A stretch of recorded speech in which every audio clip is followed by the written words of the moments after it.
നമ്മളെല്ലാവരും കുറെ നാളായിട്ട് കുഴപ്പിച്ച ഒരു ചോദ്യമുണ്ട്. അതായത് എന്തുകൊണ്ടാണ് സ്പേസ് ബ്ലാക്ക് ആയിട്ട് നിൽക്കുന്നത്, അല്ലെങ്കിൽ സ്പേസ് ഡാർക്ക് ആയത് എന്തുകൊണ്ടാണ്? ഈ ഒരു ചോദ്യത്തിന് ഒരുപാട് ഉത്തരങ്ങൾ ഒരുപാട് കാലങ്ങളായിട്ട് നമ്മൾ പറഞ്ഞു വരുന്നുണ്ട്. പക്ഷേ ഇതിന്റെ ശരിക്കുള്ള റീസൺ അറിയണമെങ്കിൽ നമ്മുടെ ബിഗ് ബാങ്ങിനെ നമ്മുടെ യൂണിവേഴ്സിനെ ഒക്കെ പറ്റിയിട്ടുള്ള ചെറിയൊരു ഐഡിയ നിങ്ങൾക്ക് വേണം. ഇതൊന്നും കേട്ട് നിങ്ങൾ പേടിക്കേണ്ട, വളരെ സിമ്പിൾ ആയിട്ട് ഞാൻ പറഞ്ഞുതരാം. നമ്മുടെ യൂണിവേഴ്സിൽ ഒരുപാട് സ്റ്റാർസ് ഉണ്ട്. ഒരുപാട് എന്ന് പറഞ്ഞാൽ ട്രില്യൺസ് ഓഫ് സ്റ്റാർസ് ഉണ്ട്. പക്ഷെ രാത്രി സമയങ്ങളിൽ നമ്മൾ പുറത്ത് ആകാശത്തേക്ക് നോക്കി കഴിയുമ്പോൾ കൂടിപ്പോയി കഴിഞ്ഞാൽ ഒരു 20-30 സ്റ്റാർസ് കണ്ടു. അതിൽ മിക്കത് പ്ലാനറ്റ്സ് ആയിരിക്കും. അപ്പൊ ഈ ബാക്കിയുള്ള സ്റ്റാറുകളൊക്കെ എവിടെ പോയി? എവിടെയും പോയിട്ടില്ല, അത് അവിടെ തന്നെ ഉണ്ട്. ഇതൊക്കെ ശരിക്കും കാണണമെങ്കിൽ നിങ്ങൾ ക്യാമറ ഉപയോഗിച്ച് ഹൈ എക്സ്പോഷർ ഫോട്ടോ എടുക്കേണ്ടി വരും. ഇല്ല, വളരെ ഇൻഎക്സ്പെൻസീവ് ആയ ബേസിക് ആയിട്ടുള്ള ഒരു ക്യാമറ നിങ്ങളുടെ അടുത്തുണ്ടെങ്കിൽ ഈ തരത്തിലുള്ള ഫോട്ടോസ് ഒക്കെ എടുക്കാൻ പറ്റും. ഇപ്പൊ ക്യാമറ ഇല്ലാത്ത ആൾക്കാരാണെങ്കിൽ ഫോൺ ഉണ്ടെങ്കിലും ഇത്തരത്തിലുള്ള ഫോട്ടോസ് നമുക്ക് എടുക്കാൻ പറ്റും. ഞാൻ ഇവിടെ ഉപയോഗിക്കുന്നത് നൈക്കോണിന്റെ ഒരു ബേസിക് ക്യാമറയാണ്. ഈ തരത്തിലുള്ള ഫോട്ടോഗ്രാഫിക്കൊക്കെ ക്യാമറയിലും കൂടുതൽ ഇമ്പോർട്ടന്റ് അതിന്റെ ലെൻസ് ആണ്. ഇവിടെ ഞാൻ യൂസ് ചെയ്യുന്ന ലെൻസ് അത്യാവശ്യം ഫാസ്റ്റ് ആയിട്ടുള്ള ലെൻസാണ്. അതായത് അപ്പർച്ചർ ഏകദേശം f1.8 വരെ പോകുന്ന ലെൻസാണ് ഞാൻ ഇവിടെ ഉപയോഗിക്കുന്നത്. വളരെ നല്ല ക്ലിയർ ആയിട്ടുള്ള ഒരു ഇമേജ് കിട്ടണമെങ്കിൽ ഈ ഒരു സ്റ്റെപ്പ് ഭയങ്കര ഇമ്പോർട്ടന്റ് ആണ്. അതെന്താ സംഭവം ഞാൻ പറഞ്ഞുതരാം. ഈ സ്റ്റാർസും കാര്യങ്ങളൊക്കെ ഒരുപാട് ലൈറ്റ് ഇയർ ദൂരത്താണ് നിൽക്കുന്നത്. അതുകൊണ്ട് തന്നെ നമ്മുടെ ഭൂമിയിൽ നോക്കുമ്പോൾ ഈ സ്റ്റാർസ് ഭയങ്കര ചെറുതായിട്ടായിരിക്കും കാണാൻ പറ്റുന്നത്. അപ്പൊ ഇതിൽ നിന്ന് എമിറ്റ് ചെയ്യുന്ന ലൈറ്റും വളരെ ചെറുതായിരിക്കും. അതുകൊണ്ടാണ് നമ്മുടെ കണ്ണുകൾ കൊണ്ട് ഈ സ്റ്റാറുകളെ ഒന്നും കാണാൻ പറ്റാത്തത്. അപ്പോ മാക്സിമം ലൈറ്റ് നമ്മുടെ ക്യാമറയ്ക്ക് ക്യാപ്ചർ ചെയ്യാൻ പറ്റിയാലാണ് ഈ സ്റ്റാറുകളെയൊക്കെ നമുക്ക് കറക്റ്റ് ആയിട്ട് കാണാൻ പറ്റുള്ളൂ. അതിന് വേണ്ടിയിട്ടാണ് അത്യാവശ്യം വലിയ അപ്പർച്ചറുള്ള ലെൻസ് നമ്മൾ ഇവിടെ ഉപയോഗിക്കുന്നത്. ബാക്കിയുള്ള ലെൻസ് ഒന്നും ഇവിടെ ഉപയോഗിക്കാൻ പറ്റില്ല എന്നല്ല, പക്ഷേ ഏറ്റവും കൂടുതൽ അപ്പർച്ചർ ഉണ്ടെങ്കിൽ അത്രയും കൂടുതൽ ക്ലാരിറ്റിയിൽ നമുക്ക് ഫോട്ടോസ് എടുക്കാൻ പറ്റും. അല്ലെങ്കിൽ നമ്മൾ അപ്പർച്ചറിനെ ബാലൻസ് ചെയ്യാൻ വേണ്ടിയിട്ട് ISO കൂട്ടി കൊടുക്കേണ്ടി വരും. ISO കൂട്ടി കൊടുത്തു കഴിഞ്ഞാൽ പിക്ചറിന്റെ ക്വാളിറ്റി കുറഞ്ഞു വരും. ഇനി ഈ ലെൻസ് വെച്ചിട്ട് നമ്മൾ ഏകദേശം 400 to 800 ISO ആണ് ഈ ക്യാമറയിൽ സെറ്റ് ചെയ്തിരിക്കുന്നത്. നിങ്ങൾ യൂസ് ചെയ്യുന്ന ക്യാമറ ഡിപ്പെൻഡ് ചെയ്തിട്ടാണ് അതിന്റെ ISO കൂട്ടണോ കുറയ്ക്കണോ നിങ്ങൾ തീരുമാനിക്കേണ്ടത്. അതിനുശേഷമാണ് നമ്മൾ ഷട്ടർ സ്പീഡ് നോക്കേണ്ടത്. ഞാനിവിടെ ഏകദേശം 2, 3, 5 സെക്കൻഡ്സ് ഒക്കെ വെച്ചിട്ടാണ് ചെയ്തിരിക്കുന്നത്. അതായത് ഷട്ടർ സ്പീഡ് 2 സെക്കൻഡ് എന്ന് പറഞ്ഞു കഴിഞ്ഞാൽ ക്യാമറയുടെ സെൻസർ 2 സെക്കൻഡത്തേക്ക് ആ ഫോട്ടോ റെക്കോർഡ് ചെയ്യും. ഒരുപാട് സമയം ഈ ക്യാമറ സെൻസർ ഓപ്പൺ ആയി നിൽക്കുന്നത് കൊണ്ട് ഒരുപാട് ലൈറ്റ് നമുക്ക് ക്യാപ്ചർ ചെയ്യാൻ പറ്റും. അതുകൊണ്ട് തന്നെ നമുക്ക് ഒരുപാട് ഡിസ്റ്റന്റ് ആയിട്ടുള്ള സ്റ്റാറുകളിൽ നിന്ന് വരുന്ന ലൈറ്റ്സ് നമുക്ക് ക്യാപ്ചർ ചെയ്യാൻ പറ്റും. അപ്പൊ ഇതാണ് ആസ്ട്രോ ഫോട്ടോഗ്രാഫിയുടെ ഒരു ബേസിക് ഐഡിയ. അപ്പോ ഇതിൽ നിന്ന് എടുത്ത ഒരു ഫോട്ടോ ആണ് നിങ്ങളിപ്പോ ഈ കാണുന്നത്. ഈ ഫോട്ടോ സൂം ചെയ്ത് നോക്കുമ്പോൾ ഏകദേശം ലക്ഷക്കണക്കിന് സ്റ്റാർസ് ആണ് നിങ്ങൾക്ക് കാണാൻ പറ്റുന്നത്. അതായത് നമ്മൾ ആകാശത്തേക്ക് നോക്കുമ്പോൾ ഒന്നും കാണില്ല. പക്ഷെ ഇത്തരത്തിലുള്ള ഫോട്ടോസ് ഒക്കെ നമ്മൾ എടുത്തു നോക്കുമ്പോഴാണ് നമ്മുടെ ആകാശത്ത് എന്തോ ഒരു സ്റ്റാർസ് ഉണ്ടെന്നുള്ള കാര്യം നമ്മൾ തിരിച്ചറിയുന്നത്. നമ്മൾ ആകാശത്തേക്ക് നോക്കുമ്പോൾ മെയിൻ ആയിട്ട് കാണുന്ന 4 സംഭവങ്ങളാണ്: സ്റ്റാറുകൾ, പ്ലാനറ്റ്സ്, മൂൺ, പിന്നെ കംപ്ലീറ്റ് ഡാർക്ക്നെസ്. ശരിക്കും പറഞ്ഞാൽ സ്റ്റാർസ് ഒക്കെ ഭയങ്കര ബ്രൈറ്റ് ആയിട്ടുള്ള ഒരു സംഭവമാണ്. ഫോർ എക്സാമ്പിൾ, നമ്മുടെ സ്റ്റാർ ഒരു ആവറേജ് സൈസ് സ്റ്റാർ ആണെന്ന് മിക്ക വീഡിയോസിലും ഞാൻ പറയാറുണ്ട്. ഈ സ്റ്റാറിന് നമ്മുടെ സോളാർ സിസ്റ്റത്തിലുള്ള എല്ലാ പ്ലാനറ്റ്സിനെയും എല്ലാ സെലസ്റ്റിയൽ ഒബ്ജക്റ്റിനെയും റിഫ്ലക്ട് ചെയ്യാൻ പറ്റുന്നുണ്ട്. അതായത് ഇങ്ങനെ ഇല്യൂമിനേറ്റ് ചെയ്യിക്കാൻ പറ്റുന്നുണ്ട്. അപ്പൊ തന്നെ നമ്മുടെ സൂര്യൻ എന്തൊരു ബ്രൈറ്റ് ആയിരിക്കും എന്നുള്ളത് നമുക്ക് മനസ്സിലാവും. അങ്ങനെയാണെങ്കിൽ നമ്മുടെ യൂണിവേഴ്സിൽ നമ്മുടെ സൂര്യനെക്കാളും ഒരുപാട് വലുപ്പമുള്ള സ്റ്റാറുകളൊക്കെ കണ്ടുവരുന്നുണ്ട്. അപ്പൊ ഈ സ്റ്റാറുകളൊക്കെ എന്തൊരു ബ്രൈറ്റ് ആയിരിക്കും എന്നുള്ള കാര്യം നിങ്ങൾ ജസ്റ്റ് ഒന്ന് ഇമാജിൻ ചെയ്ത് നോക്കിയേ. നിങ്ങൾ സർഫസ് ബ്രൈറ്റ്നെസ് എവിടെയെങ്കിലും കേട്ടിട്ടുണ്ടോ? അതായത് ഞാൻ ഭൂമിയിൽ നിന്ന് സൂര്യന്റെ ഒരു പോയിന്റിലത്തെ ബ്രൈറ്റ്നെസ് മെഷർ ചെയ്യാന്ന് വിചാരിച്ചോ. അതൊരു 1000 ലൂമിൻസ് ആണെന്ന് വിചാരിച്ചോ. അതേ പോയിന്റിൽ ഞാൻ സൂര്യന്റെ തൊട്ടടുത്ത് പോയി നിന്ന് മെഷർ ചെയ്താലും അത് 1000 ലൂമിൻസ് തന്നെ ആയിരിക്കും. അതായത് ബ്രൈറ്റ്നെസ് ചേഞ്ച് ചെയ്യില്ല. അതായത് ഒരു ഒബ്ജക്റ്റിന്റെ സർഫസ് ബ്രൈറ്റ്നെസ് ആ ഒബ്ജക്റ്റിന്റെ ദൂരോട്ട് പൊക്കൊണ്ടിരിക്കുന്നതോറും കുറഞ്ഞു വരില്ല. അങ്ങനെയാണെങ്കിൽ ഞാൻ നേരത്തെ എടുത്ത ഫോട്ടോയിൽ നിങ്ങൾക്ക് ഒരുപാട് സ്റ്റാറുകളെ കാണാൻ പറ്റും. അങ്ങനെയാണെങ്കിൽ ഈ സ്റ്റാറുകളുടെ ബ്രൈറ്റ്നെസ് ഒക്കെ ഇങ്ങനെ കൂടിച്ചേർന്ന് ശരിക്കും സ്പേസ് എന്ന് പറയുന്നത് ഭയങ്കര ബ്രൈറ്റ് ആയിട്ടുള്ള ഒരു സ്ഥലമായിരിക്കണ്ടേ. പക്ഷെ അത് അങ്ങനെയല്ലല്ലോ. എന്തുകൊണ്ടാണ് സ്പേസ് ഇങ്ങനെ ഡാർക്ക് ആയിട്ട് നിൽക്കുന്നത്?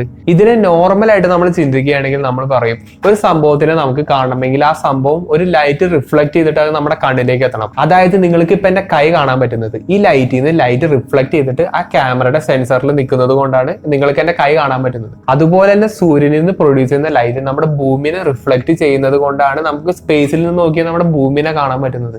അതുപോലെ തന്നെയാണ് നമ്മുടെ സോളാർ സിസ്റ്റത്തിലുള്ള എല്ലാ പ്ലാനറ്റ്സിനെയും നമുക്കിപ്പോൾ കാണാൻ പറ്റുന്നത്. അതുപോലെ തന്നെ സ്പേസിൽ എയറോ അങ്ങനെ ഒരു തരത്തിലുള്ള മോളിക്യൂൾസ് കാര്യങ്ങളോ ഒന്നുമില്ല. അതുകൊണ്ട് തന്നെ ലൈറ്റ് സ്കാറ്റർ ചെയ്യാൻ ഒരു മീഡിയം സ്പേസിലില്ല. അതുകൊണ്ട് സ്പേസ് ബ്ലാക്ക് ആയിട്ട് നിൽക്കുന്നു. അതായിരിക്കും മിക്കവരും ലോജിക്കലി ചിന്തിക്കുക. പക്ഷെ ശരിക്കുള്ള റീസൺ മനസ്സിലാക്കണമെങ്കിൽ നമ്മൾ ചെറുതായിട്ടൊന്ന് മാറി ചിന്തിക്കേണ്ടി വരും. നമ്മുടെ യൂണിവേഴ്സ് എവർ എക്സ്പാൻഡിങ് എന്നുള്ള കാര്യം നിങ്ങൾക്കറിയാം. അതായത് നമ്മുടെ യൂണിവേഴ്സിനെ വലിഞ്ഞുകൊണ്ടിരിക്കുകയാണ്, അതായത് എക്സ്പാൻഡ് ചെയ്തുകൊണ്ടിരിക്കുകയാണ്. ഇങ്ങനെ ഒരു സംഭവം ഉണ്ടെന്ന് ആദ്യമായിട്ട് കണ്ടുപിടിക്കുന്നത് ഹബിൾ ആണ്. ടെലിസ്കോപ്പ് അല്ല, ശരിക്കുള്ള എഡ്വിൻ ഹബിൾ. സംഭവം എന്താണെന്ന് വെച്ചാൽ ഹബിൾ അന്നത്തെ ഏറ്റവും വലിയ ടെലിസ്കോപ്സ് ഉപയോഗിച്ച് നമ്മുടെ ഡിസ്റ്റന്റ് ആയിട്ടുള്ള ഗാലക്സികളൊക്കെ ഇങ്ങനെ ഒബ്സർവ് ചെയ്ത് തുടങ്ങി. അതും പല സമയങ്ങളിലായിട്ട് ഇങ്ങനെ ഒബ്സർവ് ചെയ്തുകൊണ്ടിരുന്നു. ഇതിൽ നിന്ന് ഹബിളിന് ചെറിയൊരു സംഭവം മനസ്സിലായി. അതായത് ഗാലക്സികളിൽ നിന്ന് വരുന്ന ലൈറ്റിന്റെ കളർ ചെറുതായിട്ട് ചേഞ്ച് ചെയ്യുന്നുണ്ട്. പക്ഷെ ഒരു ലൈറ്റിന്റെ കളർ മാറണമെങ്കിൽ ആ ലൈറ്റിന്റെ വേവ് ലെങ്ത് ചേഞ്ച് ചെയ്യണം. ഇതിനെയാണ് നമ്മൾ റെഡ് ഷിഫ്റ്റ് എന്ന് പറയുന്നത്. ഇത് സംഭവിക്കണമെങ്കിൽ ലൈറ്റ് വലിയുകയോ അല്ലെങ്കിൽ എക്സ്പാൻഡ് ചെയ്യുകയോ ചെയ്യണം. അതായത് ഈ ലൈറ്റ് നമ്മുടെ യൂണിവേഴ്സിൽ തന്നെയാണ് ഉള്ളത്.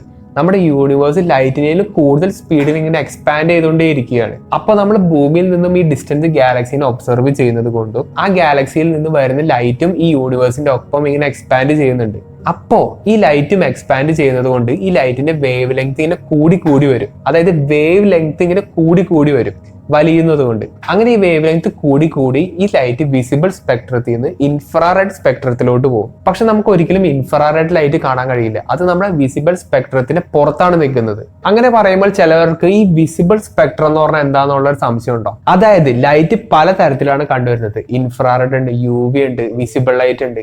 അതിൽ നമുക്ക് നമ്മുടെ കണ്ണുകൾ കൊണ്ട് കാണാൻ പറ്റുന്ന ആ ഒരു ലൈറ്റിനെയാണ് നമ്മൾ വിസിബിൾ ലൈറ്റ് എന്ന് പറയുന്നത്. അതായത് വിബ്ജിയോർ എന്നൊക്കെ പറയുന്നില്ലേ. അപ്പോ ഈ ഒരു സ്പെക്ട്രത്തിനെയാണ്, അതായത് ഈ ഒരു റേഞ്ചിനെയാണ് നമ്മൾ വിസിബിൾ ലൈറ്റ് എന്ന് പറയുന്നത്. അതായത് ലൈറ്റ് ഈ ഒരു വേവ് ലെങ്ത്തിന്റെ റേഞ്ചിലുള്ളപ്പോൾ മാത്രമാണ് നമ്മുടെ കണ്ണുകൾ കൊണ്ട് കാണാൻ പറ്റുന്നുള്ളൂ. അല്ലാത്ത വേവ് ലെങ്ത് ഒന്നും നമ്മുടെ കണ്ണുകൾ കൊണ്ട് കാണാൻ കഴിയില്ല.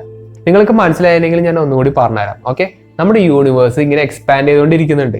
ഓക്കെ, ഈ യൂണിവേഴ്സിന്റെ അകത്താണ് ഈ പറഞ്ഞ ലൈറ്റും കാര്യങ്ങളൊക്കെ ഉള്ളത്. അപ്പോൾ നമ്മുടെ ഭൂമിയിൽ നിന്ന് ഒരുപാട് അകലെ ഒരു സ്റ്റാർ നിൽക്കുന്നുണ്ട്.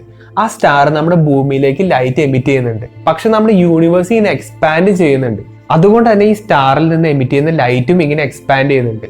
ഈ ലൈറ്റ് എക്സ്പാൻഡ് ചെയ്യുമ്പോൾ അതിന്റെ വേവ് ലെങ്ത്തും കൂടും. അങ്ങനെ യൂണിവേഴ്സ് എക്സ്പാൻഡ് ചെയ്തുകൊണ്ടിരിക്കും തോറും ഈ ലൈറ്റിന്റെ വേവ് ലെങ്ത് ഇങ്ങനെ കൂടി വരും. അങ്ങനെ ഈ വേവ് ലെങ്ത് കൂടി അവസാനം ഈ ലൈറ്റ് വിസിബിൾ സ്പെക്ട്രത്തിൽ നിന്ന് ഇൻഫ്രാറെഡ് സ്പെക്ട്രത്തിലോട്ട് പോകും. ലൈറ്റ് ഇൻഫ്രാറെഡ് സ്പെക്ട്രത്തിലോട്ട് പോയി കഴിഞ്ഞാൽ നമ്മുടെ കണ്ണുകൾ കൊണ്ട് ഈ ലൈറ്റ് ഒരിക്കലും കാണാൻ കഴിയില്ല. അതുകൊണ്ടാണ് നമ്മുടെ സ്പേസ് ശരിക്കും ഡാർക്ക് ആയിട്ട് നിൽക്കുന്നത്. ഇപ്പൊ നമ്മുടെ യൂണിവേഴ്സ് ഇങ്ങനെ എക്സ്പാൻഡ് ചെയ്യുന്നില്ല എന്ന് വെച്ചോ, നമ്മുടെ സ്പേസ് ശരിക്കും സണ്ണിനെ പോലെ നല്ല ബ്രൈറ്റ് ആയിട്ടുള്ള ഒരു സ്ഥലമായിട്ട് മാറും. കാരണം ഒരുപാട് സ്റ്റാറുകൾ നമ്മുടെ സ്കൈയിൽ ഇങ്ങനെ നിറഞ്ഞിങ്ങനെ നിൽക്കുകയാണ്. അപ്പൊ ഈ സ്റ്റാറുകളിൽ നിന്ന് വരുന്ന ലൈറ്റ് ഒക്കെ നമുക്ക് കാണാൻ പറ്റുകയും നമ്മുടെ സ്പേസ് ബ്ലാക്കിൽ നിന്ന് വൈറ്റ് കളർ അല്ലെങ്കിൽ ഭയങ്കര ബ്രൈറ്റ് ആയിട്ട് മാറുകയും ചെയ്യും. അപ്പൊ ഞാൻ നേരത്തെ പറഞ്ഞല്ലോ വിസിബിൾ ലൈറ്റിൽ നിന്ന് ഇൻഫ്രാറെഡിലേക്ക് വന്നത്. അപ്പൊ നിങ്ങൾക്ക് ചോദിക്കാവുന്ന ഒരു ചോദ്യമാണ്, ഒരു ഇൻഫ്രാറെഡ് ക്യാമറ ഉപയോഗിച്ചിട്ട് നമ്മുടെ സ്പേസിന്റെ ഫോട്ടോ എടുത്താൽ അത് എങ്ങനെയിരിക്കും? ഭയങ്കര ബ്രൈറ്റ് ആയിരിക്കും അതോ നമ്മൾ ഈ കാണുന്ന പോലെ ഡാർക്ക് തന്നെ ആയിരിക്കും എന്നുള്ളത്? അതിനുള്ള ഉത്തരം ഞാൻ പറയുന്നില്ല, നിങ്ങളതിനെ നോക്കിയിട്ട് പറ.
അപ്പൊ അത്രയൊക്കെ ഉള്ളൂ. ഒരുപാട് ആൾക്കാർ കമന്റ്സിലൂടെ ചോദിച്ചൊരു ഡൗട്ടാണ് ഇത്. കമന്റ്സിലൂടെ മാത്രമല്ല ഒരുപാട് ആൾക്കാർ എനിക്ക് പേഴ്സണലായിട്ട് മെസ്സേജ് അയച്ചും ചോദിച്ചിട്ടുണ്ട് ഈ ഒരു സംഭവത്തിനെ പറ്റിയിട്ട്. അപ്പൊ അതിനൊക്കെ പറ്റിയിട്ട് കറക്റ്റ് ഡീറ്റെയിൽ ആയിട്ടുള്ള ഒരു വീഡിയോ ഞാൻ മലയാളത്തിൽ കണ്ടില്ല, അതുകൊണ്ടാണ് ഞാൻ ഇങ്ങനത്തെ ഒരു വീഡിയോ ചെയ്യുന്നത്. അപ്പൊ നിങ്ങൾക്ക് എന്തെങ്കിലും ഡൗട്ട്സോ കാര്യങ്ങളൊക്കെ ഉണ്ടെങ്കിൽ കമന്റ് ചെയ്യാൻ ശ്രമിക്കുക. കുറച്ച് ദിവസമായിട്ട് ഞങ്ങളുടെ വീട്ടിലുള്ള എല്ലാവർക്കും പനി പിടിച്ചുകൊണ്ടാണ് വീഡിയോസ് ഒക്കെ വളരെ ലേറ്റ് ആയിട്ട് വന്നുകൊണ്ടിരിക്കുന്നത്. എന്നാലും ഞാൻ ഇതിനെ റെഗുലർ ആയിട്ട് അപ്ലോഡ് ചെയ്യാൻ ശ്രമിക്കാം. അപ്പൊ അത്രയൊക്കെ ഉള്ളൂ. വളരെ ഇൻട്രസ്റ്റിംഗ് ആയിട്ടുള്ള ഒരു ടോപ്പിക്കായിട്ട് നമുക്ക് ഇനി അടുത്ത വീഡിയോ കാണാം.